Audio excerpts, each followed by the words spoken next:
But we begin this hour with the race for the White House. Donald Trump is again creating confusion about his immigration policies. He angered his strongest Latino supporters with his hardline speech Wednesday. Then he appeared to soften his stance last night. Trump said criminals would be deported, but then hinted that he'd allow law-abiding immigrants to stay. This comes as a new poll reveals many voters will cast ballots this November based on fear, as opposed to excitement about the person that they're supporting.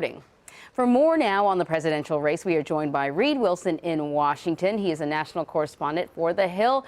Reid, thanks for joining us. Hey, Anne-Marie. All right, so we're going to start, of course, with Donald Trump and what seems almost like flip-flopping when it comes to his plans for immigration. And I'm wondering, does he risk losing credibility, not just with some of his supporters who we've seen have chosen to walk away, but also with that other group that he's trying to woo, those college-educated suburbanites that he's trying to convince that he's the right candidate for them as well? Yeah, I think Donald Trump's positions on immigration are all about appealing to his very core base. Donald Trump's sort of rationale for running for the White House is that there are millions of voters who do not show up to vote, who didn't show up to vote for Mitt Romney or John McCain, and who Donald Trump can speak for and show up for. Whether or not those people exist is an entirely different question, but that's who Donald Trump is pitching to. The fact that he has been all over the map on immigration, the fact that he's irritated so many of his key supporters, especially on his Hispanic Leadership Council, sort of reinforces the fact that Donald Trump is going to get a lower percentage of the Hispanic vote than Mitt Romney, than John McCain, than George W. Bush ever did. You know, all along, Donald Trump has been arguing that, look, no matter what the polls say, trust me, I'm going to be getting more of the vote than you think. And you wrote a recent article about polling and whether or not Trump does in fact have silent supporters who aren't being counted in the polls. Pollsters will tell you that, you know, getting accurate polls has become harder and harder in recent times. People don't pick up the phone. But what's the likelihood that this is a reality, that there are people out there who will vote for Trump and they're not being counted? So the likelihood is pretty low, and that's because pollsters are working overtime to try to actually get anybody who thinks they will actually show up to vote and count their opinion. You mentioned the biggest problem with polling is that we don't have landlines anymore, and who wants to spend half an hour answering polling questions on their cell phone? But what these pollsters are doing is they're trying to build an accurate look of what the electorate is going to be. And so one of the first questions they will ask anybody they survey is, are you planning to vote in November? And it turns out, the political science research shows us, if you say no, you're not likely to turn out to vote in November. In fact, you're not likely to turn out in November. People don't lie to pollsters when they're talking about actual screens. So these pollsters on the left, the right, and the media pollsters too are taking a look at as many people as they can find, trying to include their opinions in these surveys. But people who say they're not going to vote aren't going to vote. All right, so let's talk a little bit about Hillary Clinton now.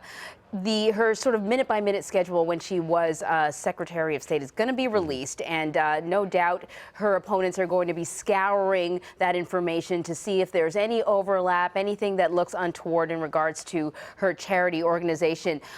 What do you think her opponents will be looking for? Well, they're going to look for the people who were showing up at the State Department, the people who got meetings with Hillary Clinton, the people who got time with her, or some of her senior advisors, as we've seen in these sort of drip release of various emails over the last couple of years. And, you know, this is a problem for the Clintons. There is a notion among voters that the Clintons play by their own rules and that they don't follow sort of the standard procedures that the rest of us are held to. So, you know, whether or not there's any pay to play or anything like that, you know, probably not. There's probably not going to be a lot of evidence, but it's going to look like it. And the perception is reality in politics. This is not going to go away for Hillary Clinton. You know, a majority of Americans do not view her as honest and trustworthy. A majority of Americans have an unfavorable opinion of her. That's not going to be good, even if she wins by a huge margin in November.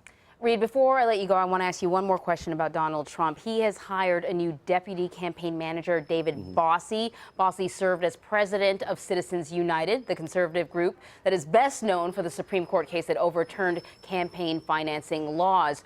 What does he bring to the table? What else do we know about him? Well, David Bossie brings credibility. He has been a conservative activist for a whole lot of years, decades, in fact. He is a member of the Republican National Committee. He's Maryland's representative, one of Maryland's representatives to the RNC, and he essentially gives a little gravitas to a campaign that has not been run like a professional A-plus campaign right now. Donald Trump has been sort of cobbling together a group of supporters and activists to run his campaign. In the primary, they took advantage of his ability to sort of dominate the media landscape. Now in the general election, when you have to appeal to voters who are just now tuning in, and you've only got, one office in Florida, whereas Hillary Clinton has 51 offices in Florida, you need a higher level of professionalism. David Bossie brings a little bit of that. That being said, though, we're 7 weeks out. At what point is this, 10 weeks out. At what point is this just too late? Let me ask you this question, though. He's also sort of made it a bit of a career criticizing the Clintons. And I'm wondering, when I read about him, I sort of wondered if he was in the same vein as Steve Bannon, if he would bring that same, the knowledge of the Clintons and the ability to sort of pick apart their missteps and mistakes and wrongdoings throughout their political careers. Yeah, and I think this is the central irony of this campaign. You have two amazingly unpopular nominees on both sides, both Hillary Clinton and Donald Trump. The person that we're talking about on Election Day is the person who's going to lose. If Donald Trump just hammers Hillary Clinton's handling of foreign policy and ethics and everything else that there is to go back to for the Clintons, she's not going to have a great day on November 8th. On the other hand, can Donald Trump really stand to talk about anybody other than himself? And that's going to be his biggest problem going forward, is shifting the discussion from his relationship with Hispanics or his whatever controversy we've seen over the last year to actually talking about how to govern and why the other candidate wouldn't be good to govern. So, Bossie and Steve Bannon and all those guys, they have the sort of opposition research on Hillary Clinton. Do they have a candidate who's actually going to use it, though? I'm not convinced they do. Oh, that is a good question. Reid Wilson, thank you so much. Thanks, Anna Marie.